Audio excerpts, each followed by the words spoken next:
बिना देखे विश्वास किया।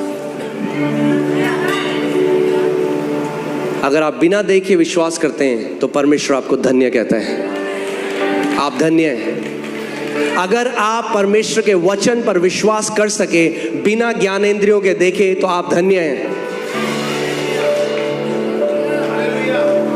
आमीन।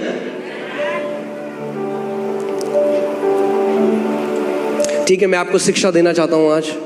आमीन। मैं चाहता हूं आप ध्यान से इस बात को सुने, समझें कि आप अपनी लाइफ में इसको अप्लाई कर सकें। हमें कलीसिया को सबसे ज्यादा जरूरत आज शिक्षा की है, प्रचार की नहीं।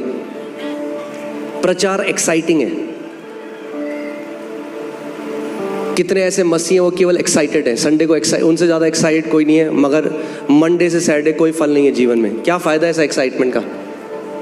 हमें शिक्षा चाहिए। अपने पड़ोसी को बोलो, बोलो पड़ोसी तुम्हें शिक्षा चाहिए।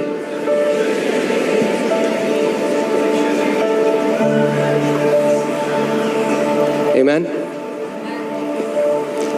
दूसरा कुरिन्थियों 5:7 में लिखा है, क्योंकि हम आंखों देखी बातों पर नहीं बल्कि विश्वास पर चलते हैं। आप जानते हैं विश्वास का सबसे बड़ा जो दुश्मन है वो आपके 5 सेंसेस हैं, आपकी 5 ज्ञानेंद्रियां हैं। किसी का शरीर है, उसमें एक ग्रोथ हो गई, डॉक्टर ने कहा कैंसरस है। उसने वचन पढ़ा यशायाह 53:5 और उसमें लिखा है उसके कोड़े खाने से हम चंगे हो चुके हैं। ना वो मुंह से तो बोलते हैं कलीसिया में आके, मगर क्या है, एक लड़ाई है ज्ञानेंद्रियों में और विश्वास के बीच में। और जिसकी बात को वो मानेंगे वही जीतेगा। वैसे ही जैसे इजरायलियों ने 10 जो जासूस थे उनकी खबर मानी। अगर आप आज यहाँ पर आए हैं और डॉक्टर ने आपको एक नेगेटिव रिपोर्ट दी है, एक लड़ाई है 2 रिपोर्टों के बीच में, एक लड़ाई है। डॉक्टर की रिपोर्ट जो कहती है आपके पास कुछ ही महीने हैं जिंदा रहने के लिए, और परमेश्वर की रिपोर्ट जो कहता है उसने कोड़े खाए और उसके कोड़े खाने के द्वारा तुम चंगे हो चुके हो। और ये दोनों रिपोर्टें विपरीत हैं, एक दूसरे के बिल्कुल उल्टी बातें बोलती हैं। डॉक्टर की रिपोर्ट जो कह रही है वो झूठ नहीं बोल रहा, उसने चेक किया आपका ब्लड, माइक्रोस्कोप के अंदर देखा उसको, मगर वो रिपोर्ट कैसे आई? ज्ञानेंद्रियों के द्वारा। मगर इस आयाम में ऊपर एक आयाम है जो यहां को चीजों को बदल सकता है। और वहां के आयाम की एक रिपोर्ट कहती है कि जब तू पैदा भी नहीं हुआ था तो मैंने तेरे लिए कोड़े खाए ताकि मेरे कोड़े खाने के द्वारा तू चंगा हो गया है। अब प्रभु कहता है तेरे ऊपर है, तू किस बात पे विश्वास करेगा? जो तेरी ज्ञानेंद्रियां तेरे को कहती है, दिल्ली का बेस्ट डॉक्टर कहता है, या मेरा वचन जो तेरे को कहता है? वो कहता है तेरे ऊपर है, तू चुन। व्यवस्था विवरण की पुस्तक में वो कहता है देख मैंने तेरे सामने जीवन और मृत्यु को रखा है, मगर जीवन को चुन ताकि तू और तेरी पीढ़ियां जीवित रहें। हर समय हमारे पास एक चॉइस है, निर्णय करना है कि हम शारीरिक जो हमारी आंखों ने देखा, जो कानों ने सुना, क्या हम उस पर विश्वास करेंगे या जो परमेश्वर के वचन बोलता है उस पर विश्वास करेंगे। इसीलिए बाइबल कहती है शरीर पर मन लगाना मृत्यु को लेकर आता है। कहते कहां किया प्रभु ने हमें? अगर प्रभु ने किया होता तो ट्यूमर क्यों है?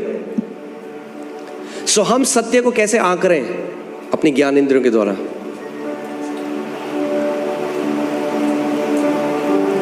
हम कह रहे हैं जब वो ट्यूमर चला जाएगा तब मैं मानूंगा मैं चंगा हो गया।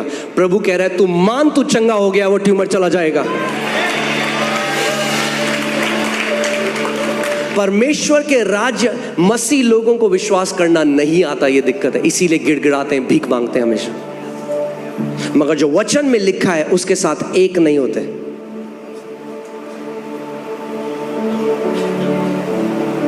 उसका वचन कहता है believe and you will see the glory of God. मान ले, प्रतीति कर ले जो मैं कहता हूं और तू मेरी महिमा को देखेगा।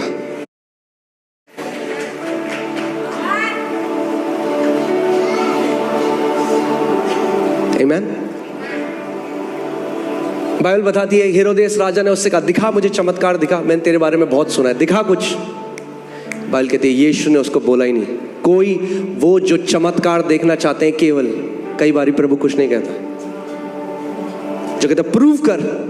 वो नीचे क्रूस से चिल्ला रहे थे अगर तू परमेश्वर का पुत्र है तो उतारा क्रूस से, दिखा, कुछ नहीं कहा।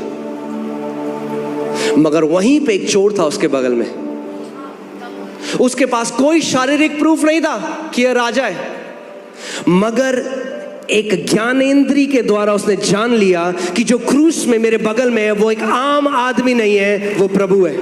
उसने कहा हे प्रभु, आज जब तू अपने राज्य में जाए तो मुझे मत भूलना। यीशु ने कहा आज रात को तू मेरे साथ स्वर्ग में होगा। उसने कोई उपवास नहीं रखा था, उसने कोई फास्टिंग नहीं करी थी, उसने कोई चर्च नहीं ज्वाइन किया था। उसने क्या किया? उसने विश्वास किया कि यीशु प्रभु है और इतना काफी है।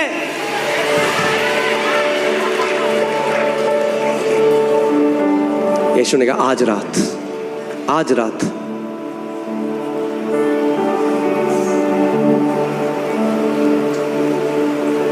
अगर हम इन आंखों के द्वारा चलेंगे तो मर जाएंगे।